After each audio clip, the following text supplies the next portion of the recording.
So have you put hundreds of hours into Monster Hunter and you learned about hit zone values, which are basically just how much damage the monster takes depending on what part you hit? You looked at the motion values and you saw the head was the highest and you just decided to always hit the head. Well, that's a very beginner way of understanding motion values, and I'm surprised the Monster Hunter YouTubers and Redditors haven't discussed this. And I think it's either they don't understand how to utilize motion values to do the most damage, or they're just hiding this information from you. I don't know what it is, but whatever. Hopefully, if you get something out of this video, I will have earned your subscription, and this is going to change your Monster Hunter gameplay once you start implementing this. So you look at the hit zone values for a monster, and for over here, I got Barioth. This is Monster Hunter GU, but doesn't matter, applies to any Monster Hunter game. And you look at the motion values. Okay, head 55.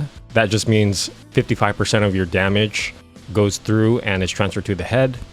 And you see all these 30, 45, 25, 30, 35. So what you're supposed to actually do is, yes, the head, does the most damage, and you should be hitting that when you have the opportunity to do so. But the thing that most Monster Hunter people don't understand is the concept of uptime and the importance of uptime and its effect on your total damage. I'm going to give you a common scenario here, and this is not only for Barioth. This happens for literally every single monster that has a charge, which is literally every single monster in the game. And what they'll commonly do is they start here, you're over here, do a charge here. Say they end up here. And what the caveman hunters will do is they'll run all the way from here, try to run to the head, and try to attack the head. And that's not the correct way to do it. And the reason they do that is because, like I said, they look at the motion values, they see 55, they see big number, and they just go for the head. That's not correct. What you should be doing is studying the motion values and looking for alternative parts to be hitting to maximize damage uptime. So for this situation, what can I hit that will maximize damage?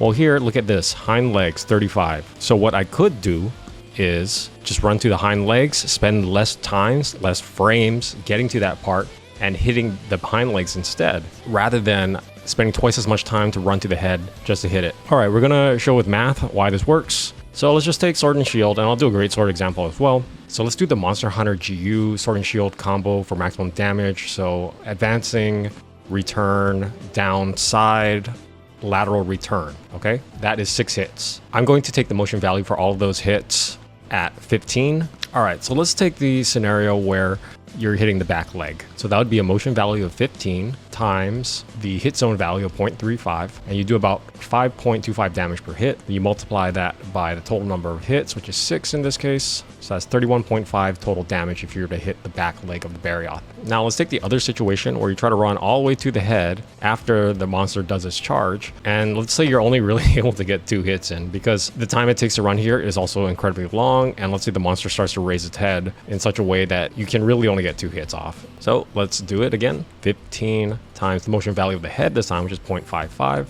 which is 8.25, and you only get 2 hits off. So that's 16.5 total damage. And you can see 16.5 is literally half the amount of damage you can get compared to the 31.5. Now let's bias it even more in the head scenario favor. And let's do 8. Let's say you got 3 hits off for some miraculous reason.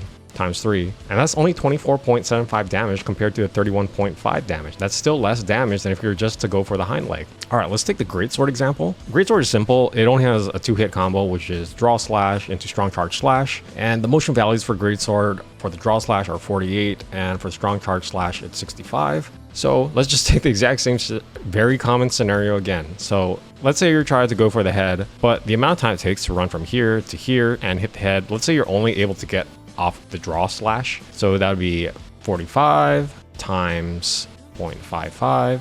That's 24.75 damage. Now let's say you take less time, but you get more damage uptime on the hind leg, and you're able to hit the draw slash and the strong charge slash. So that would be 45 times 0.35, which is 15.75, and then 65 times 0.35, which is 22.75, and you add that to 15.75, and that's 38.5. That 38.5 is much greater than the 24.75 we had previously. So you're actually doing more damage if you land more hits and you hit that back leg instead. And a very simple discrete model to get the total damage is just hit zone value times the number of hits. That's a first order discrete model. A second order discrete model, you can also factor in the motion value of the hits if you want. The analog model is the hit zone value multiplied by the number of frames in uptime that you can get on the part.